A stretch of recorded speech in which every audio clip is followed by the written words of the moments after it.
I'm actually not trained in this sort of thing. I'm a microbiologist by training, and then I got into the corporate world and got into things that are not necessarily related to my training, but then in that realm sort of developed.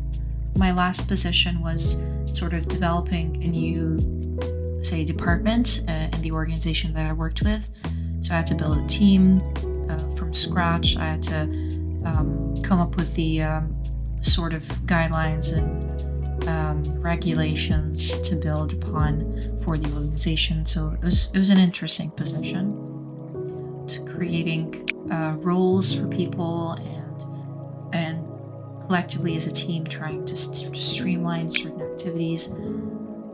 So yeah, that was an interesting experience where I learned a lot and did my best to contribute. I got to utilize some of this knowledge that I've worked on teaching myself.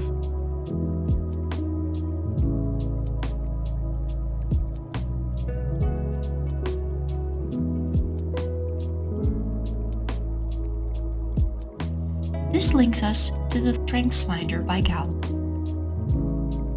Taking the Strengths Finder assessment allows you to identify your unique top strengths.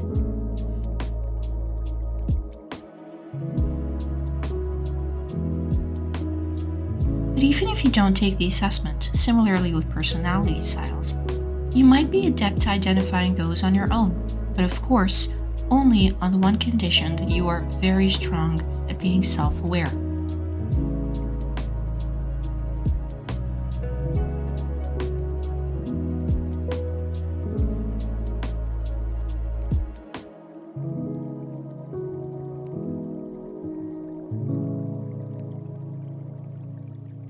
Looking at the table in front of you, what would you identify as your top 5 strengths? Whether or not you're able to rank them in the order of the strengths that you exhibit, it's important to identify those strengths that you carry. Some people may fall more in one column versus another, while others may fall across the board, with one or more strengths in every single column. Again, this would be an interesting and strong innate talent that you would be born with.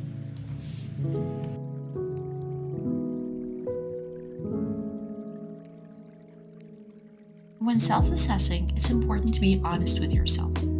Again, no one personality style or strength is better than the other. We're just all very unique. The basic premise of this concept is that people are built differently, and not everyone is suited for every single role or job or interaction. Hence, it's important to choose your surroundings, relationships, and careers wisely to fit your needs. However, if you choose to hone a skill in a different area from your strengths, that is perfectly fine and very commendable. But it will simply take you much longer to learn that skill or become proficient in it compared to someone with a God-given talent in that area.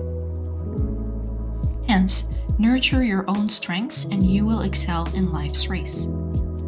Keep in mind that it doesn't mean that particular jobs are completely off limits. It might just mean that you will be putting your own spin to it. For example, some people might diminish their strengths saying, "I'm introverted, hence it will never be possible for me to present publicly or to become someone's boss." But it is far from the contrary. It just means that you will be doing that job very differently from a yellow personality, for example, which is the total polar opposite. Make your strengths work in your favor and utilize your strengths in every situation. And never, I truly implore you to never try to emulate or copy someone else's style. As is the popular saying these days, you do you. Upskilling can be defined as either improving on an existing skill that you hold or either teaching yourself or being taught a new skill, upskilling is a very critical process for any human being, whether you're a child or an adult, a professional or not. The process begins by identifying what those skills are that you want to either improve upon or learn for the first time. Again, you need to go back to your priorities and goals. Upskilling could be a short time frame process, or it could be a very long-term process that may take years. Schooling is a formal upskilling process. Enrolling in a course or even reading a book is just as important. The key to being successful at upskilling yourself is commitment. Another important part is follow-through. It all goes back to successful planning and the outcome of that plan. Ask yourself, what are the current gaps in my skills? But also, you need to remember to fit within your strengths. If you find that a particular skill that you are intrigued to learn deviates way too far from your innate strengths, it may not be the best idea to begin that process. Ultimately, even if you end up going through that process, somebody with those innate strengths would definitely surpass you in a much shorter time frame. Interest in a skill is one thing, but your abilities to learn that skill would be a totally different area. Ask yourself why you want to upskill yourself in a particular area. Is it to become better in your eyes or other people's? It has to be something that really improves your life and adds value to your day-to-day activities.